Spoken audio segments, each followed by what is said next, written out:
Hello and welcome to another episode of India. Olá e bem-vindos a mais um episódio de Índia e a Esquerda Global. Se você é novo no programa, por favor, aperte o botão de inscrever-se. Considere também tornar-se um membro do YouTube, um apoiador no Patreon ou doar uma pequena quantia usando o link na descrição. Isso realmente nos ajuda. Mas no mínimo, curta este vídeo e assista até o fim. Sem mais delongas, deixe-me dar as boas-vindas ao nosso convidado de hoje, Coronel Lawrence Wilkerson. Lawrence Wilkerson é um coronel aposentado do Exército dos Estados Unidos e ex-chefe de gabinete do secretário de Estado dos Estados Unidos, Colin Powell.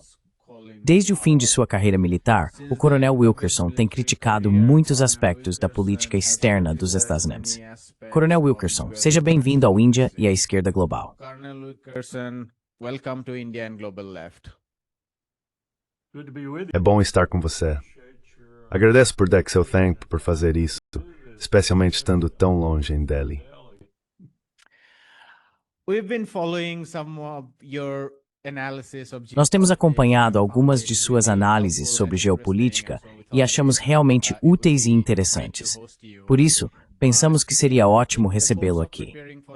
Durante a preparação para esta entrevista, eu estava lendo sua página na Wikipédia, e bem no final, diz que você é um republicano de longa data e está à direita no espectro político.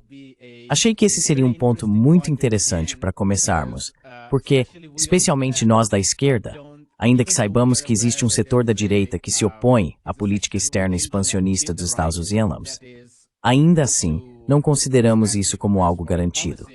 Então, pensamos que deve haver algum conjunto de eventos que, se alguém é de direita filosoficamente, o levaria a ser crítico em relação à política externa dos Estados Unidos. Se você puder nos contar quais eventos o levaram a enxergar a política externa dos Estados Unidos de forma mais crítica, I think that would be an interesting point to begin our conversation.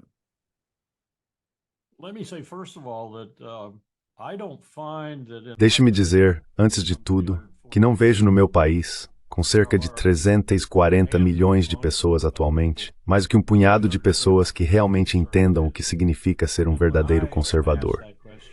E quando me fazem essa pergunta, geralmente volto a Edmund Burke e digo algo como: acreditamos que o melhor que foi pensado e dito no mundo, e cada vez mais feito no mundo, deve ser preservado e mudado apenas com grande cautela. Agora, isso é uma condensação do que Burke acreditava e do que eu acredito, mas ainda assim é descritivo. E não há ninguém nos Estados Unidos da América que sequer se aproxime desse tipo de abordagem em relação à política externa e de segurança.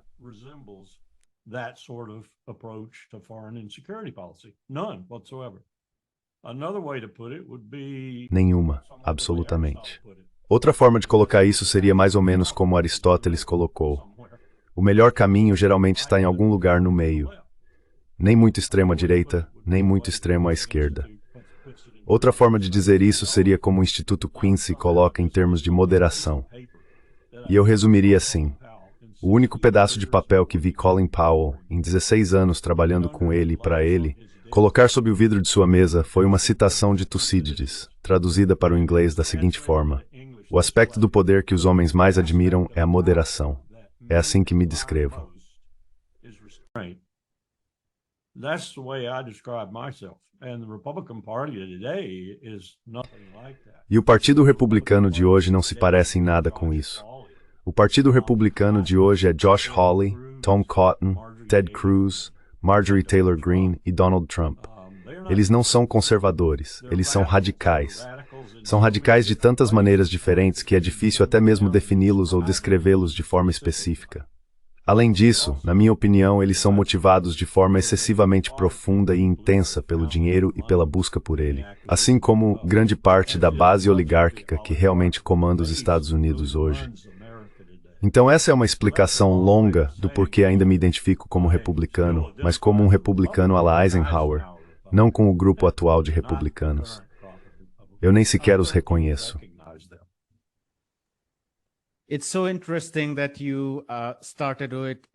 É muito interessante que você tenha começado com Edmund Burke, porque acho que ele fala muito sobre conservadorismo e sobre aqueles do outro lado. Durante a Revolução Francesa, Edmund Burke achava que a Revolução Francesa era extremamente desestabilizadora. Muitos de nós à esquerda teríamos uma visão muito diferente da Revolução Francesa. E acho que isso se conecta ao que você disse sobre ser extremamente cauteloso em relação à mudança. Muitos de nós à esquerda, por outro lado, achamos que o estado atual do mundo não é nada útil, e provavelmente uma mudança é algo que levaria a um mundo melhor. Ainda que, dos dois lados, saibamos que a continuidade pode ser extremamente ruim, assim como nem toda mudança leva a resultados melhores. Mas às vezes os conservadores também querem mudanças, porque Edmund Burke, no auge da Revolução Francesa no Parlamento Britânico, foi de fato um dos maiores defensores de tentar. He was one of the strongest advocates to try. I think it was Hastings, Lord. Acho que foi Hastings, Lord Hastings, quem era o governador-geral em Bengala naquela época. E ele foi acusado de corrupção. Me perdoe se foi Hastings ou Cornwallis, mas um desses governadores gerais britânicos na Índia foi julgado por corrupção. Naquele tempo, seus colegas conservadores não defendiam seu julgamento porque achavam que isso seria uma mancha para o Império Britânico. Mas Burke se manteve fiel ao seu compromisso com o Estado de Direito e, por isso, foi um dos maiores defensores do julgamento. Mas de qualquer forma, se você tiver algo a acrescentar sobre isso, por favor, fique à vontade. Mas achei que seria bom fazermos uma pergunta geral sobre sua avaliação de para onde está caminhando a política externa do governo Trump como um todo. Overall foreign policy is heading towards. That's a question difficult to answer because Essa é uma pergunta difícil de responder porque é muito difícil detectar qualquer tipo de direção, estratégia ou política subjacente. Deixe-me voltar um pouco. Um dos meus poemas favoritos em inglês, um dos mais sublimes, na minha opinião, é de Matthew Arnold, que não era um poeta muito conhecido em sua época, mas se chama Dover Beach. Nos versos iniciais, se me lembro bem, ele diz: "O mar está calmo esta noite. Na costa francesa, a luz brilha e se apaga. As falésias da Inglaterra permanecem cintilantes e vastas na Baía tranquila." Essa era a metáfora dele para a Revolução Francesa e a Inglaterra. A Inglaterra permanecia cintilante e vasta, enquanto os franceses estavam desmoronando e logo teriam Napoleão.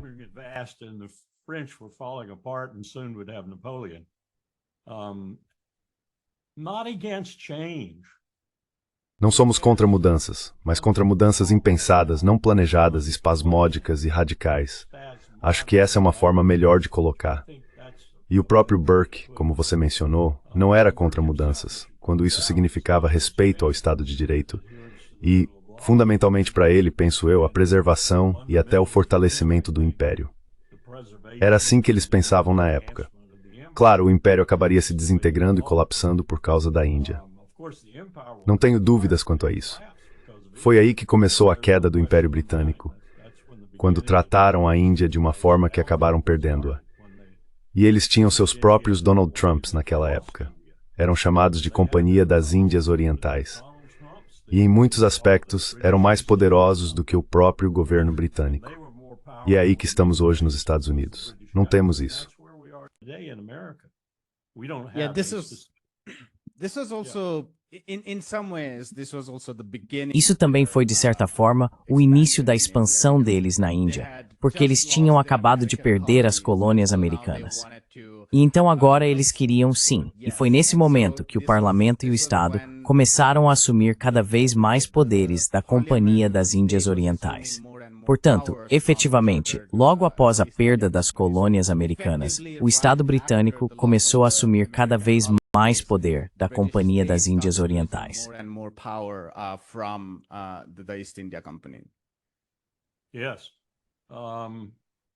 Sim, temos um fenômeno semelhante hoje, e não é algo coordenado.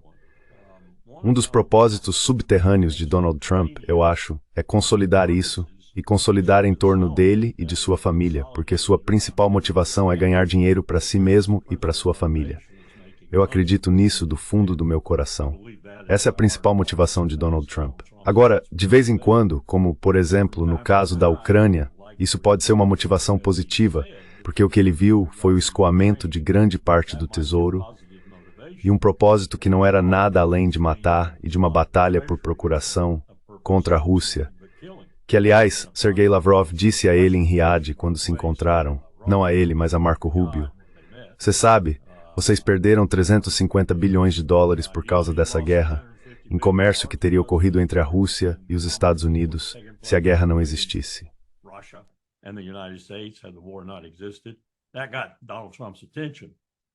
Isso chamou a atenção de Donald Trump. Mas até agora, ele não fez nada de relevante para impedir isso e parece, neste momento, prestes a recuar.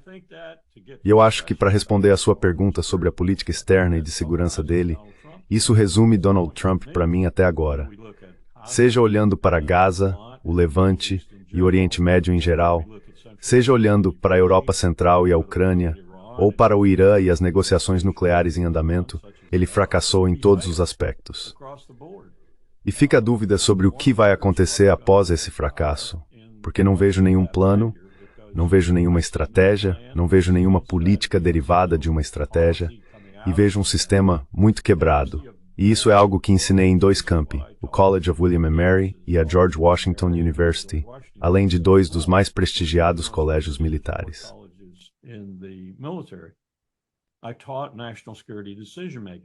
Eu lecionei sobre tomada de decisões em segurança nacional, como ela acontece, como acontece de acordo com a lei, e como acontece fora da lei e fora dos estatutos, porque isso ocorre desde a Segunda Guerra Mundial, especialmente após a Lei de Segurança Nacional de 1947, muito bastante fora do processo estatutário. Bem, com Donald Trump, não consigo detectar nenhuma atividade fora do processo estatutário, exceto o enviado especial Steve Witkoff, que tem sido um fracasso em todas as três frentes. E não consigo detectar absolutamente nada dentro do processo estatutário. Não existe comitê de deputados, comitê de principais ou processo do Conselho de Segurança Nacional. Então não faço ideia de para onde a administração está indo, e pior, não acho que o presidente tenha qualquer ideia de para onde está indo.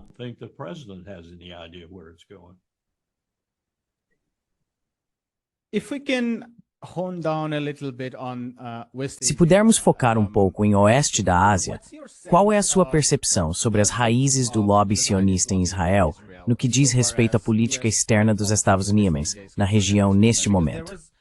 Porque houve um momento, talvez alguns meses atrás, em que Mike Waltz foi demitido, aparentemente porque estava planejando lançar um ataque ao Irã em conluio com Netanyahu, e os Estados Unidos tinham acabado de se retirar do Iêmen sem levar em conta os interesses de Israel. Algumas pessoas argumentavam que agora existe uma abordagem bifurcada na política externa dos Estados Unidos.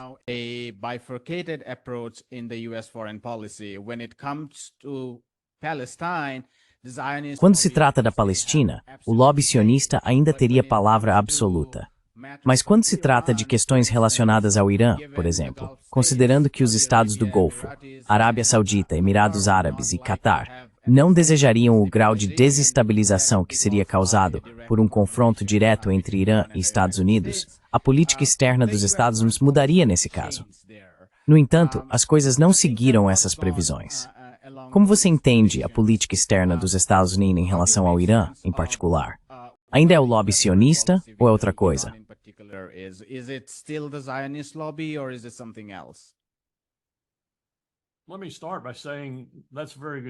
Deixe-me começar dizendo que essa é uma ótima pergunta. De modo geral, é uma boa pergunta, difícil de responder.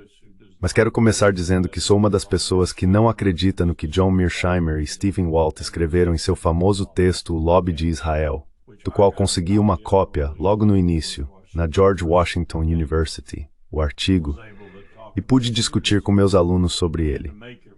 E para reforçar seu argumento, cerca de 8 horas depois daquele seminário em que conversei com meus alunos sobre o artigo e deixei que eles o lessem, recebi uma ligação de Alan Dershowitz, da Harvard University, me dizendo: "Como você ousa fazer isso? Como você ousa fazer isso?"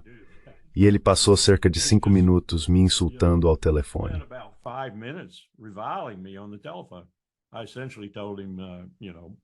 Eu basicamente disse para ele, sabe, vai catar coquinho, e desliguei o telefone. Fui direto ao presidente da Universidade George Washington, Steve, puxa, não consigo lembrar o sobrenome, Trachtenberg, Steve Trachtenberg, ele mesmo um judeu americano. E 52% do corpo estudantil da GEO era judeu, e a maioria dos meus seminários seguia esse perfil, 50% eram judeus. E eles concordaram em grande parte com o artigo. Tivemos uma boa discussão sobre isso. Não tive nenhum problema, porque Trachtenberg, o presidente, foi quem me contratou, e ele disse, não se preocupe com Dershowitz e Harvard. Mas passei a acreditar, tanto pela minha experiência militar, quanto agora pela minha experiência em um nível mais alto, por assim dizer, que Mearsheimer e Walt não estão necessariamente certos.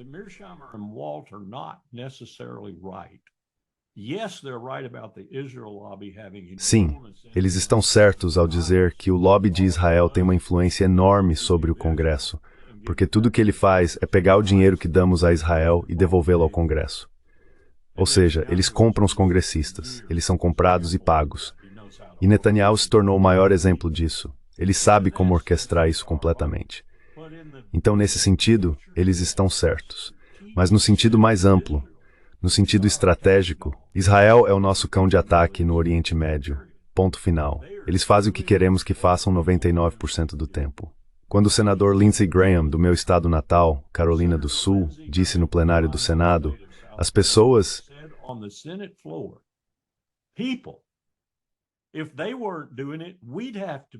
Se eles não estivessem fazendo isso, nós teríamos que fazer.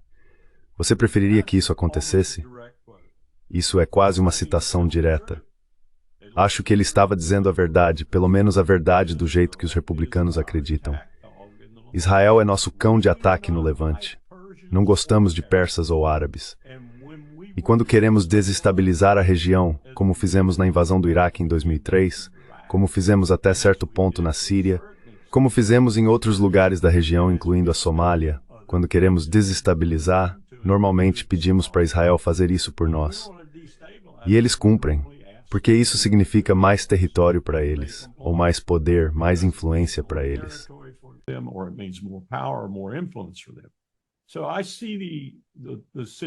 Então vejo a situação entre os Estados Unidos e Israel, com Jerusalém e Washington, como sendo um pouco diferente do que Mearsheimer e Walt descrevem e mais cúmplice por parte dos Estados Unidos. Nós estamos matando aquelas pessoas em Gaza. Estamos acelerando e facilitando esse genocídio. E as pessoas me perguntam, por que estamos fazendo isso? Isso é inconcebível, isso é horrível, por que estamos fazendo isso? E provavelmente 60% a 70% dos americanos em geral agora estão dizendo esse tipo de coisa. Bem, sinto muito. É isso que o seu presidente quer. É isso que Joe Biden queria. Joe Biden queria isso ainda mais do que Donald Trump. Joe Biden wanted it even more so than Donald Trump. Donald Trump's Os desejos de Donald Trump nesse sentido são um pouco atenuados por sua atração pela imensa riqueza de Riyadh, Doha e outros lugares. Ele é muito atraído por isso. E ele está dividido entre sua lealdade a Miriam Adelson, por exemplo, que lhe deu mais de 100 milhões de dólares para sua campanha, e seu desejo de compartilhar da riqueza que Mohammed bin Salman, Mohammed bin Zayed e outros possuem. Então ele está dividido quanto a isso. E é isso que está causando, na minha opinião, essa negociação atual com o Irã, porque ele, assim como você disse, quer satisfazer esses monarcas quanto à não destruição da estabilidade deles, por assim dizer, na região.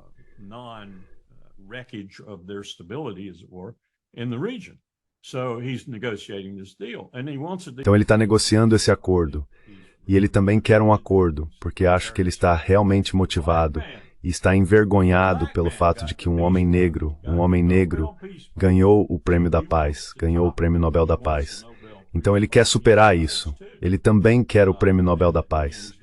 E ele vai conseguir isso com esse acordo com o Irã. Acho que essa é parte da motivação dele. É algo tão simples assim, mas estamos enfrentando uma verdadeira tempestade agora com essa negociação. Porque primeiro, Bibi disse recentemente, ele disse que não vai atacar o Irã sem a permissão dos Estados Unidos.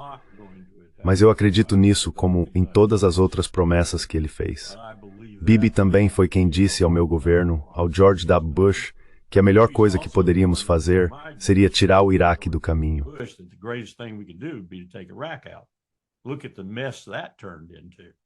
Olhe para a bagunça que isso virou.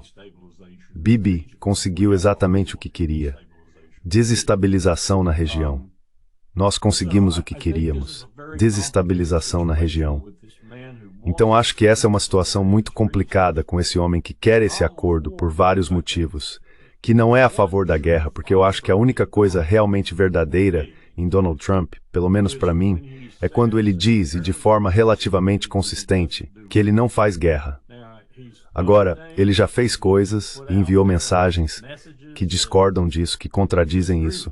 Mas eu acho que fundamentalmente ele não gosta de guerra, porque convenhamos, guerra não é lucrativa para o tipo de empreendimento de Donald Trump.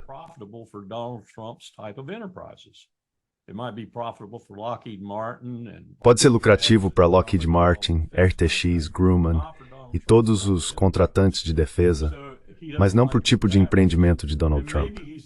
Então ele não gosta disso por esse motivo. E talvez ele até tenha uma razão visceral, de consciência, para não gostar de guerra. Eu gostaria de acreditar que sim. Então ele é contra uma guerra no Irã, iniciada por Netanyahu, que ele teria que seguir, ou iniciada por nós, devido à falta de um acordo. Mas não sei como ele vai conseguir um acordo se continuar insistindo nas coisas que está insistindo. Como Woodcock recentemente passou a insistir em nenhum enriquecimento, nem mesmo até 3,7 ou qualquer porcentagem necessária para que os iranianos tenham essencialmente os fundamentos de seu programa nuclear.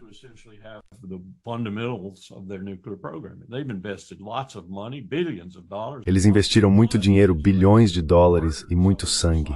Os israelenses assassinaram alguns dos cientistas deles nesse programa. Eles não vão desistir disso. Então, não sei para onde estamos indo com isso. Não acho que vai funcionar se continuarmos insistindo em nenhum enriquecimento de forma alguma. Agora, recentemente ouvi que Woodcock estava propondo esse acordo, em que talvez o que aconteceria seria que o Irã concordaria que, nos primeiros 3 anos do acordo, eles não fariam enriquecimento, mas também não fariam nada com o aparato deles. Eles o manteriam.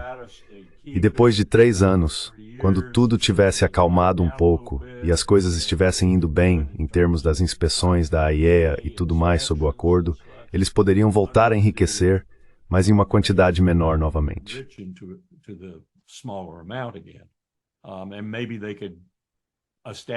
E talvez eles pudessem estabelecer, como no acordo anterior do JCPOA, algum tipo de regime em outro país, a Rússia, por exemplo, onde poderiam de tempos em tempos obter qualquer urânio altamente enriquecido de que precisassem para outros programas, digamos até 27, 28, 30% ou algo assim.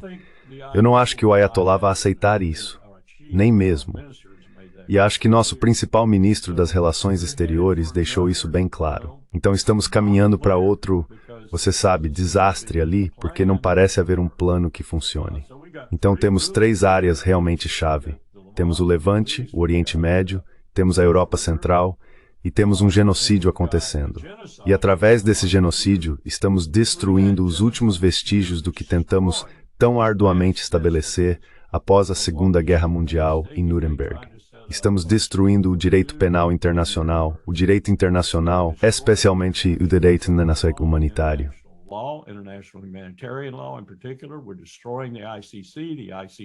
Estamos destruindo o TPI, a CIJ. Podemos muito bem acabar com todos eles, porque estamos destruindo-os. Olha o que estamos tentando fazer com a equipe, estamos tentando indiciá-los, tentando nos livrar deles.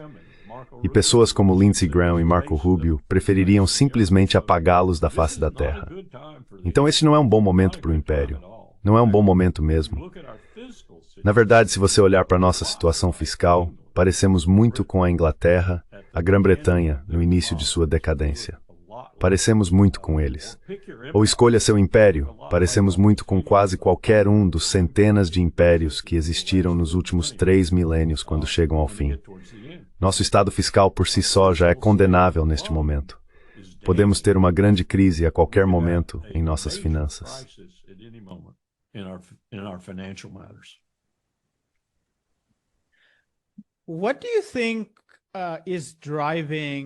O que você acha que está por trás dessa posição inflexível de que os Estados Unidos não devem tolerar nem 0%, ou mesmo 1%, ou 2% de enriquecimento?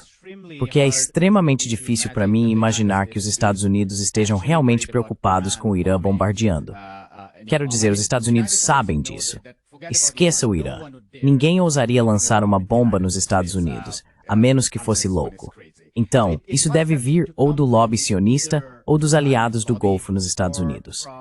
Claro, Israel gostaria que os Estados Unidos fossem até o fim, não apenas não fechando o acordo, mas também, eventualmente, promovendo uma mudança de regime. But also eventually indulge in a regime change. But I wonder what your thoughts are on what the... Mas eu gostaria de saber o que você pensa sobre qual seria a política dos 3 estados do Golfo, em particular, em relação ao programa nuclear iraniano. Eles são favoráveis à ideia de que, para o Irã, programas nucleares civis são absolutamente essenciais para sua segurança energética e, indiretamente, para sua segurança industrial e médica, e que o Irã tem o direito de fazer isso, desde que mantenha os níveis de enriquecimento dentro dos limites. Ou você acha que mesmo eles acreditam que qualquer tipo de enriquecimento acabaria levando a um Irã armado nuclearmente, o que seria prejudicial aos próprios interesses deles? Nuclear armed Iran, which would be in the detriment of their own interests? Those are good questions. Essas são boas perguntas. Estou envolvido nisso há bastante tempo. Tudo remonta a 1983 e 84. E devo dizer que uma das coisas que notei e que é notável é a preocupação com o Irã e seu potencial armamento nuclear, e a falta de preocupação com Israel e suas armas nucleares já existentes. Não sob o acordo de salvaguardas, não sob o protocolo adicional, na verdade nem sequer é membro do Tratado de Não Proliferação. Esse é o estado perigoso naquela região, Israel, em termos de armas nucleares. E digo isso sinceramente, porque me lembro de Golda Meir, quando ela disse a um repórter da BBC, quando ele perguntou diretamente, quando Israel parecia estar perto de algumas circunstâncias existenciais, você usaria, se estivesse nessas circunstâncias, sua arma nuclear? Would you use, were you in those circumstances, your nuclear weapon? And she didn't blink an eye and said yes. E ela não hesitou nem por um segundo e disse sim. Agora você pode dizer que isso foi por motivos políticos e de política pública. O segundo motivo para eu dizer isso, quando Mahmoud Ahmadinejad era presidente do Irã, eu me encontrei com ele em Nova York. Supostamente minha participação na reunião era para dizer a ele que precisávamos fazer um acordo marítimo, um acordo de incidentes no mar no Golfo Pérsico, como tínhamos com os soviéticos durante a Guerra Fria. Porque eu disse a ele, vamos ter um incidente, e vamos ter um incidente com tiros, e isso pode levar a uma guerra, então precisamos de um acordo como tínhamos com os soviéticos, que garanta que os canais estejam abertos, canais de comunicação e tudo mais, para evitar que algo assim aconteça, caso ocorra. To stop something like that, should it happen? And he looked at me, went through his translator first. E ele olhou para mim, primeiro através do tradutor, mas depois em inglês. Ele disse, da última vez que verifiquei, coronel, você é coronel, certo? Da última vez que verifiquei, o Irã tinha 1.875 quilômetros de litoral no Golfo Pérsico, e os Estados Unidos tinham 0. Então, por que vocês estão lá? A conversa só piorou depois disso. Mas depois tive a oportunidade de me encontrar com o então ministro das Relações Exteriores, e em um inglês muito bom. Ele me disse, o que precisamos fazer para convencê-los de que não queremos uma arma nuclear, que isso é um anátema para nossa religião? O que precisamos fazer? Você quer que eu operacionalize? Ele disse. Esse é um bom termo, não é? Do you want me to operationalize? He said, that's a good term, isn't it? He knew I was military. Ele sabia que eu era militar. Operacionalizar a fátua. Você quer que eu vá ao Conselho de Segurança das Nações Unidas, fique na frente do Conselho e jure que essa fátua é nossa política? Nós abominamos armas nucleares. Não queremos uma arma nuclear. O que você quer que eu faça? Isso me convenceu de que havia uma razão muito forte dentro de Teherã para não buscar uma arma nuclear. Agora, isso não me convenceu, como profissional militar, de que eles não fariam isso sob pressão, principalmente pressão israelense. Depois descobri várias outras coisas que começaram a minha compreensão da situação lá.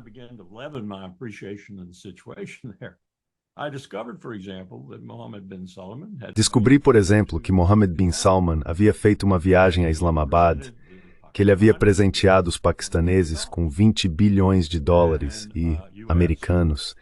E fiquei pensando, para que é isso? Então comecei a checar com alguns dos meus contatos no Easy e em outros lugares no Paquistão, e cheguei à conclusão de que eles estavam preocupados com o Irã conseguir uma arma nuclear. Então eles têm um acordo com o Paquistão. No momento em que um teste for realizado, ou outra evidência de que eles possuem uma arma nuclear for produzida, eles receberão 20 de Islamabad e elas virão na forma de mísseis com ogivas. Então a Arábia Saudita está resolvendo esse problema muito rapidamente. Ao mesmo tempo, como todos sabemos, eles estão pressionando ou trabalhando com os Estados Unidos para expandir seu próprio programa nuclear e levá-lo ao ponto, poderíamos dizer, latente, como o do Irã atualmente. Então acho que os sauditas e outros junto com eles provavelmente já têm essa eventualidade coberta, caso o Irã obtenha uma arma nuclear.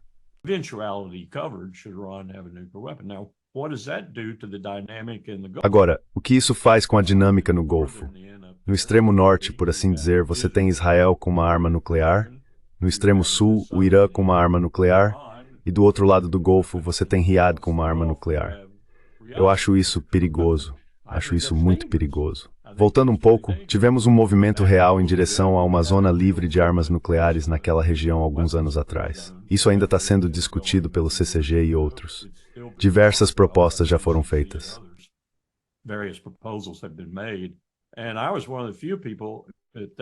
E eu fui uma das poucas pessoas naquela época no comando militar responsável pelo Golfo que defendeu isso.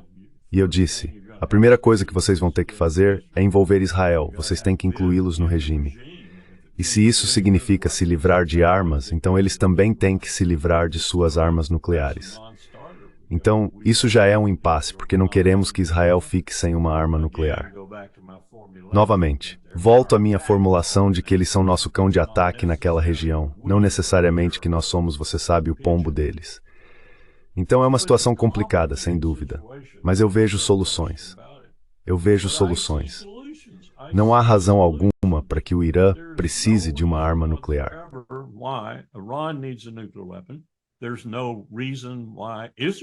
Não há razão para que Israel precise de uma arma nuclear. Não há razão para que Riad precise de uma arma nuclear. Todos estão se espelhando uns nos outros nesse sentido.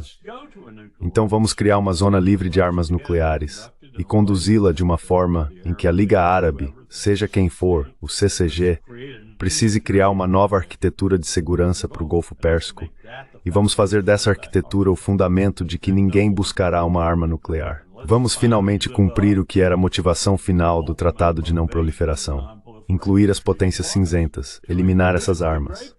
Agora não acho que isso vá acontecer. Enquanto as armas nucleares não puderem ser desinventadas, sempre haverá potências que as desejarão.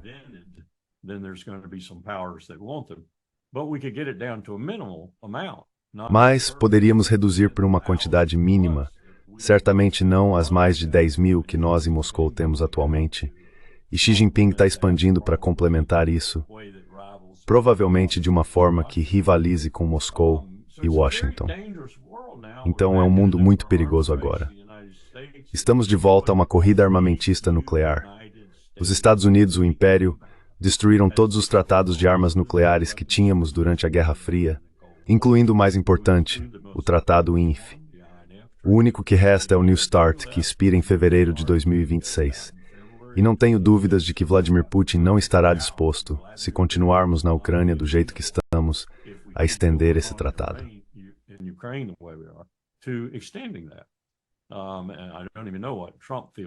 E eu nem sei como o Trump se sente em relação a isso. Mas uma das coisas mais importantes que o Trump disse, que acabou sendo meio deixada de lado agora, é que um dos motivos pelos quais ele queria estabelecer uma nova relação com Moscou era para voltar a controlar as armas nucleares e, se possível, desincentivar, por meio de Moscou e dos Estados Unidos, que Xi Jinping acha que precisa expandir seu arsenal para rivalizar com esses dois países. Isso não faz sentido algum. Estamos de volta a um mundo muito perigoso, com armas nucleares. Então essa é uma resposta longa para uma pergunta muito difícil, mas eu acho que quanto menos armas nucleares tivermos, em vez de mais seguro será o mundo.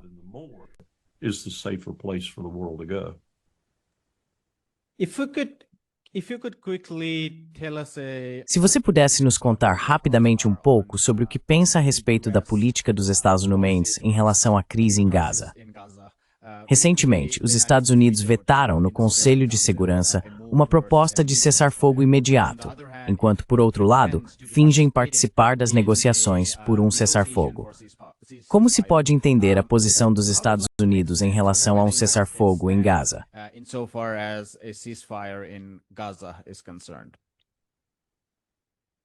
Let me say first that of all the nefarious Deixe-me dizer primeiro que de todos os votos nefastos, desprezíveis e horríveis que os Estados Unidos deram no Conselho de Segurança da ONU, especialmente aqueles relacionados a Israel, este foi o pior. Este foi o fundo do poço, por assim dizer. Não havia absolutamente nenhuma razão para não votarmos a favor disso. É isso que queremos. É isso que supostamente queremos o mais rápido possível.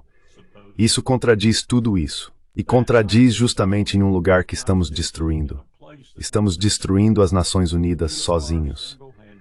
Não tenho tanta certeza de que não existam pessoas que realmente queiram fazer isso. Pessoas como Lindsey Graham, senador do meu estado natal, e muitos de seus colegas também, Josh Hawley, Ted Cruz e outros. Eles querem destruir as Nações Unidas.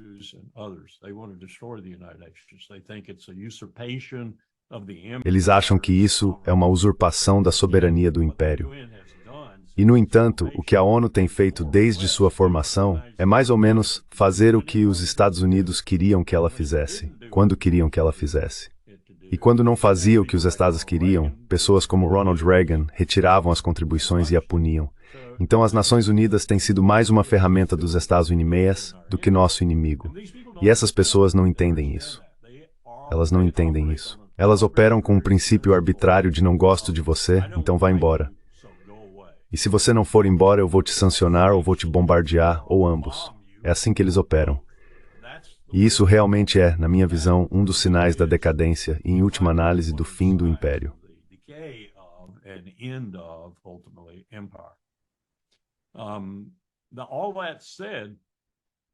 Dito isso, acho que estamos em um momento muito crítico agora em relação ao rumo que Trump vai tomar em todas essas questões. E por isso estou muito preocupado, e volto à minha resposta anterior, não vejo nenhum processo. Não vejo nenhum processo de tomada de decisão para assuntos de segurança nacional, para assuntos exteriores em geral, para política fiscal. Não vejo nada além de pequenas tentativas aqui, pequenas tentativas ali, um pouco disso, um pouco daquilo. Vamos fazer um desfile em 14 de junho.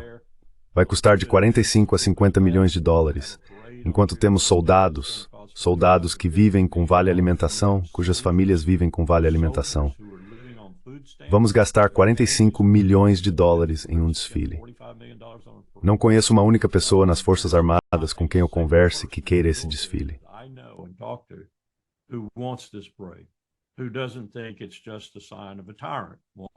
Quem não acha que isso é apenas um sinal de um tirano querendo se autocelebrar, querendo se igualar a Putin na Praça Vermelha, ou aos franceses, ou a quem quer que esteja fazendo um desfile militar, é mais um sinal da decadência deste império, e mais um sinal de que estamos chegando ao fim da linha. E essa liderança na administração Trump, de modo geral, é absolutamente clara. Um sinal desse declínio. E isso é muito preocupante, porque há alguns de nós que não querem entrar nessa noite escura com o caos que está por vir. Muitos de nós sabemos. Aqui está outra coisa sobre a qual vou falar. Eu acredito nisso. Eu acredito sinceramente nisso. Por 3.000 anos, os impérios estavam no Oriente. O Mogol, o Império Romano do Oriente e do Ocidente.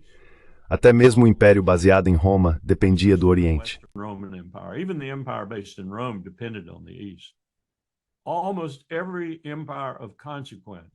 Quase todos os impérios de relevância desapareceram, se não totalmente, em grande parte.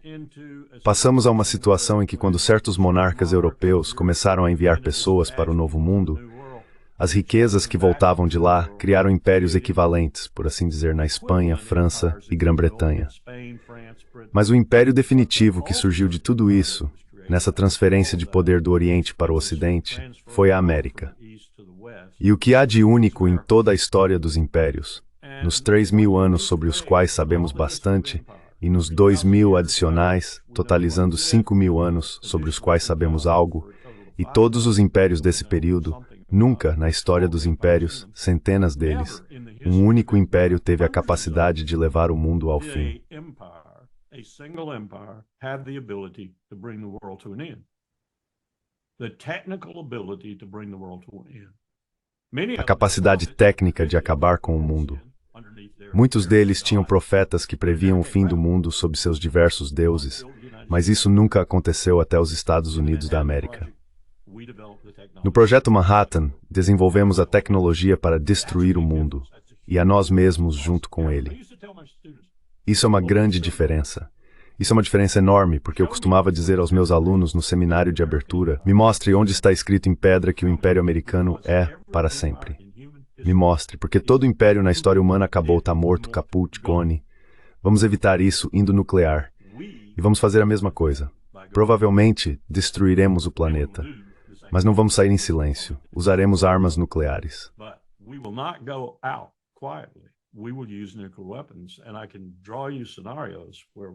E eu posso te apresentar cenários em que faríamos isso com a China por causa de Taiwan. Na verdade, talvez até mesmo no sudoeste asiático, usaríamos armas nucleares para conter essa mudança de poder e nosso eventual declínio. Mas é uma mudança inexorável. Tudo o que você precisa fazer é viajar para Samarcanda, ou para Tashkent, ou Dushanbe, ou simplesmente ir a Xangai. Basta percorrer aquela estrada central que antes ia para um lado e agora vai para o outro, com a China como um imã poderoso, para entender que o poder está mudando de mãos. 1 em cada 5 pessoas no mundo é chinesa. 2 em cada 5 são indianas ou chinesas. 3 em cada 5, quase 4 em cada 5, são asiáticas. O mundo está transferindo o poder de volta para o Oriente, de onde ele veio originalmente. E estamos lutando contra isso com unhas e dentes.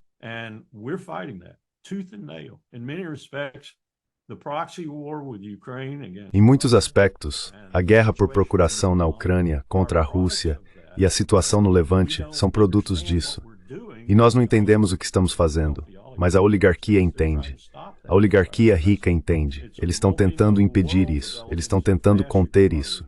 É um mundo multinodal se desenvolvendo tão rápido que mal conseguimos acompanhar. E nós somos apenas e um nó cada vez menor nesse mundo, assim como o hemisfério ocidental. Isso vai causar uma tensão real, quando o que precisamos é de um concerto de potências ao longo dessa mudança de poder, de Pequim a Tóquio, de Seul a Washington, até Moscou. Precisamos de um concerto de potências que possa lidar com as duas ameaças existenciais que toda a raça humana enfrenta: armas nucleares e mudança climática. A crise climática em geral.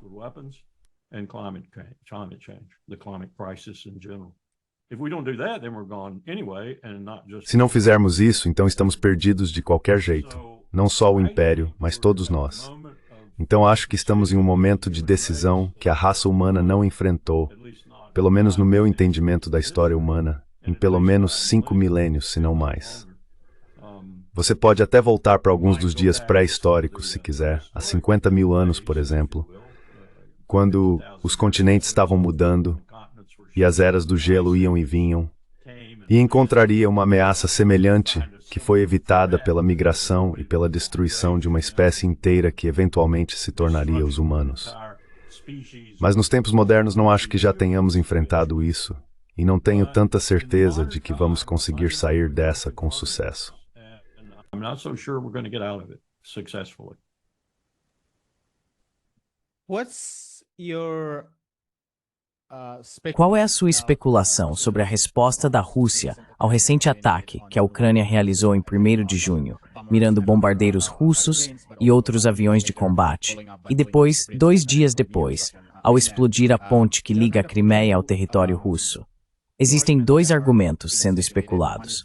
Um é que a Rússia reagiria de forma ainda mais agressiva, o que basicamente eliminaria qualquer possibilidade de paz, principalmente com os Estados Unidos. Não acho que a Rússia precise desesperadamente de paz com a Ucrânia, mas definitivamente me parece que eles querem paz com os Estados Unidos.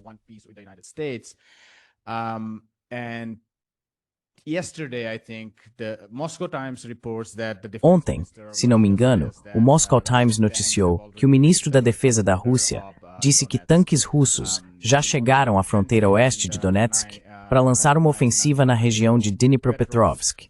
E isso está fora dos 4 ou 5 oblasts que a Rússia reivindica como seus. Então, isso significa que a Rússia está vendo isso como uma ruptura significativa.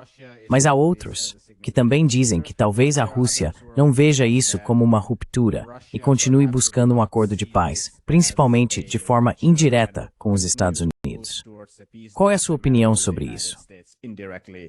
What's your take on this? Acho que vimos, ou pelo menos recebi relatos, e houve alguma cobertura na imprensa, ataques devastadores contra a Ucrânia, desde que eles perpetraram o ataque devastador que fizeram, incluindo a destruição de bombardeiros nucleares no solo na Rússia. Isso é uma afronta a todo o processo de controle de armas nucleares e aos tratados nucleares, porque um dos motivos pelos quais esses bombardeiros ficam expostos assim é o START. O tratado START exige que mantenham nos B-52 e B-2 e que eles mantenham seus bombardeequivalentes em solo e visível. O Tratado de Céus Abertos também exigia Dove.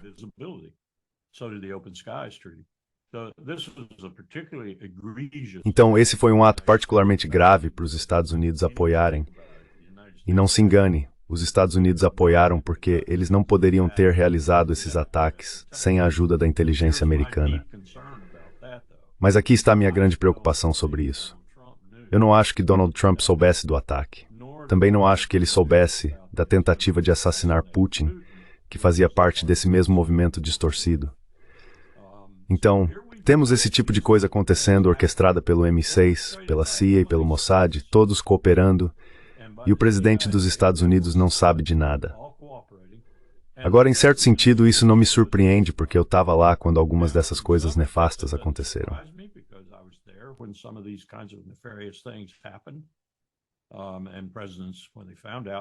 E presidentes, quando descobriram, ficaram furiosos depois e cabeças rolaram. Não estou vendo nenhuma cabeça rolar. Eu teria pensado que a cabeça da Avril Haines rolaria se eu tiver certo, que ele não sabia sobre nenhuma dessas coisas, o DNI.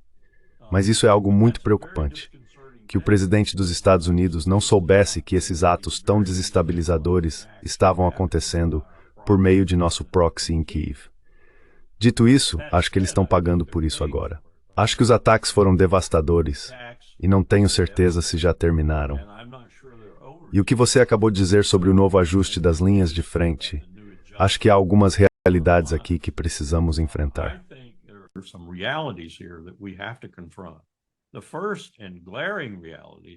A primeira e evidente realidade é que perdemos na guerra da Rússia. E quando digo nós, quero dizer Washington e Bruxelas, OTAN e os Estados Unidos e tudo que isso implica, porque estávamos em guerra com Moscou e nosso proxy era a Ucrânia.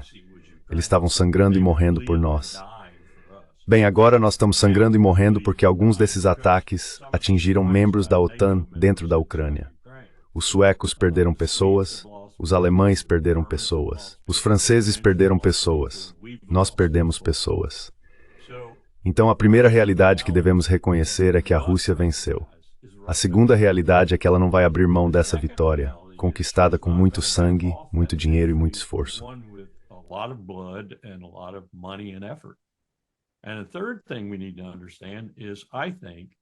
E a terceira coisa que precisamos entender é que acho que Donald Trump precisa saber que ele é indispensável para qualquer tipo de fim desse conflito, que impede que ele se torne simplesmente interminável. Morte atrás de morte.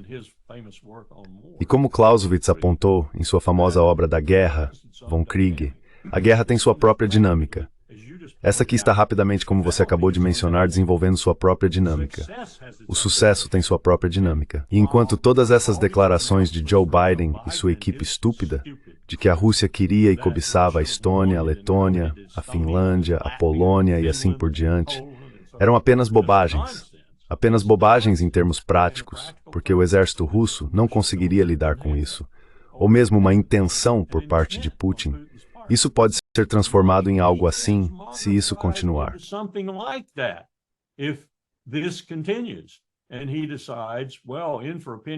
E ele decide, bem, já que estou nisso, vou até o fim. Por que não simplesmente eliminar tudo o que puder e então estabelecer algum tipo de barreira, talvez fazer um acordo com os poloneses? E não pense nem por um minuto que eles não conversariam com ele sobre isso, sobre pegar uma parte que eles cobiçam e que agora faz parte da Ucrânia, dando a ele uma retaguarda entre a OTAN e onde ele está.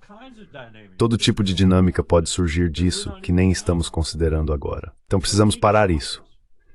Essa é a próxima realidade. Precisamos parar isso. E Donald Trump, não importa o que ele diga, faça ou pense, é absolutamente necessário para que isso seja interrompido. Porque, como você apontou, ele é o único com algum tipo de influência sobre Putin. E a influência é que Putin quer um novo relacionamento com os Estados Unidos.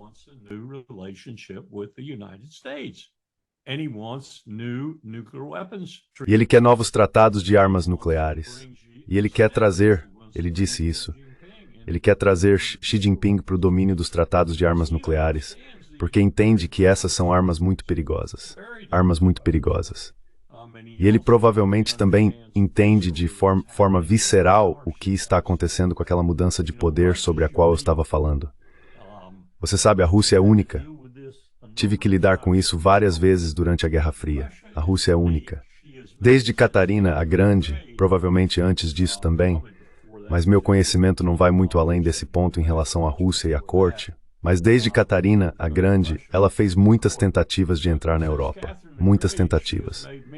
Geograficamente, dos Urais para o oeste, ela está na Europa.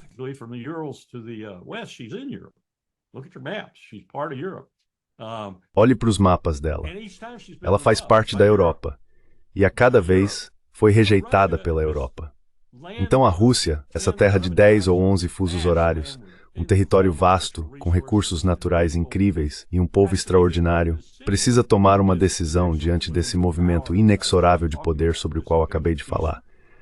Ela vai para o leste, com a China, ou permanece no meio e se mantém neutra em relação a esse movimento, tentando jogar os dois lados um contra o outro, por exemplo.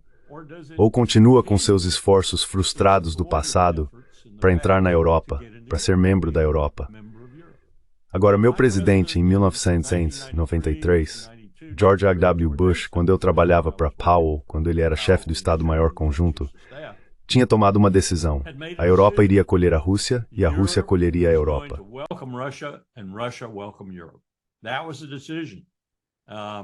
Essa foi a decisão. Quando fizemos essa promessa a Gorbachev e a Eduard Shevardnadze, seu ministro das Relações Exteriores, de que não levaríamos a OTAN nem um centímetro mais para o leste se ele permitisse que a Alemanha se reunificasse e permanecesse na OTAN, nós falávamos sério e começamos a destruir febrilmente as armas nucleares uns dos outros. Eu me lembro daqueles dias. Estávamos desmantelando ogivas nucleares o mais rápido possível dos dois lados. Passamos de cerca de 30 mil de cada lado para algo em torno de 6 mil, um feito monumental. Teríamos ido mais rápido se os advogados não tivessem se envolvido. Mas alguns dos oligarcas que não gostaram disso acontecendo, todos republicanos, colocaram advogados no meio. E eles começaram a falar sobre questões de responsabilidade caso uma dessas armas explodisse, e coisas assim. Então fomos desacelerados, mas estávamos fazendo isso mais rápido que make.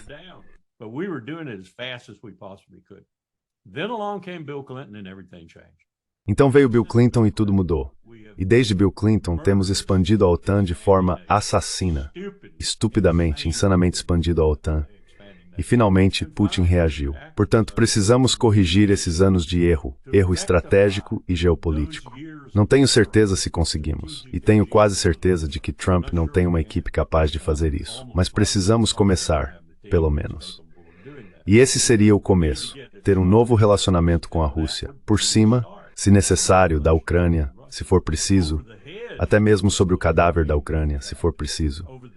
Mas precisamos de um novo relacionamento com a Rússia. Caso contrário, teremos uma série de potências contra nós. E acho que provavelmente teremos isso de qualquer maneira, mas não precisamos criar isso tão rápido, tão rapidamente.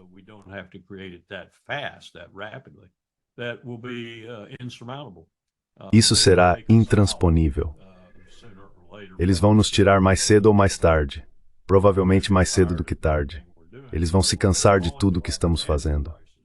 E quando cairmos em nossa crise financeira e não conseguirmos nem pagar nossas dívidas, e formos rebaixados por agências como a Moody's e outras, e ninguém quiser comprar nossos títulos do Tesouro, um sinal realmente preocupante vindo dos japoneses recentemente.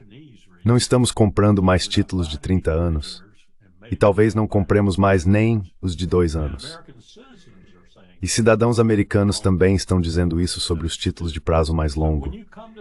Então, quando você chega a esse tipo de aperto financeiro e econômico, você tem problemas reais, você precisa de amigos. E hoje não temos muitos amigos no mundo. E o genocídio em Israel só está consolidando isso com uma cola quase inquebrável.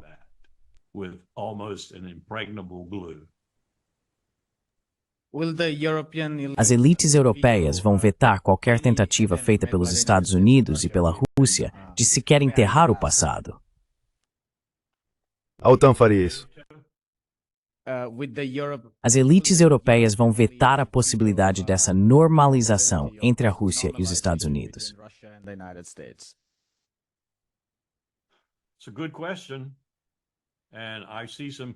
É uma boa pergunta.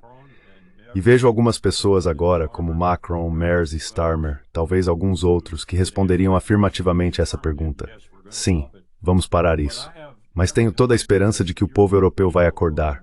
Acho que você está vendo esse despertar agora na Alemanha. Eles acordaram na França, só não conseguem se livrar do Macron. Mas nenhum desses líderes de peso, como Starmer, Macron, Merz, tem o apoio da maioria de seu povo. São os sistemas políticos deles, que embora sejam liberalmente democráticos, por assim dizer, colocam no poder pessoas que representem pelo menos a população em nenhum desses países.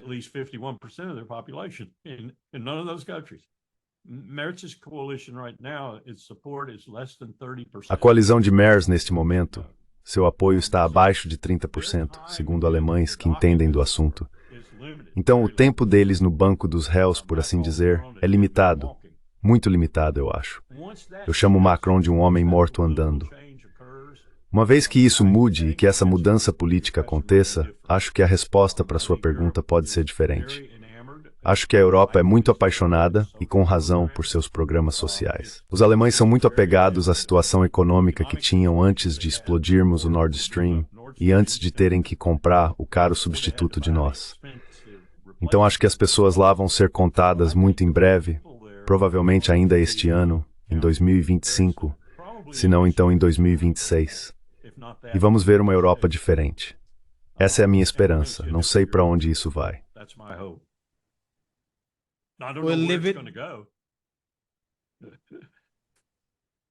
Vamos encerrar por aqui, Coronel Wilkerson.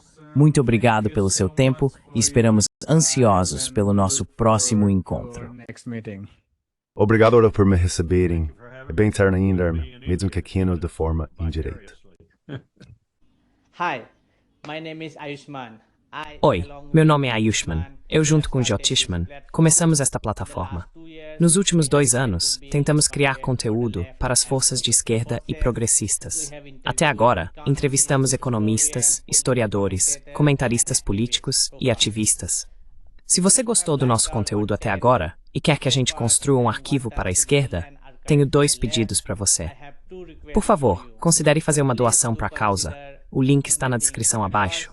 E, se não puder fazer isso, não fique triste. Você sempre pode curtir nossos vídeos e compartilhá-los com seus camaradas. Por fim, não se esqueça de clicar no botão de inscrever-se.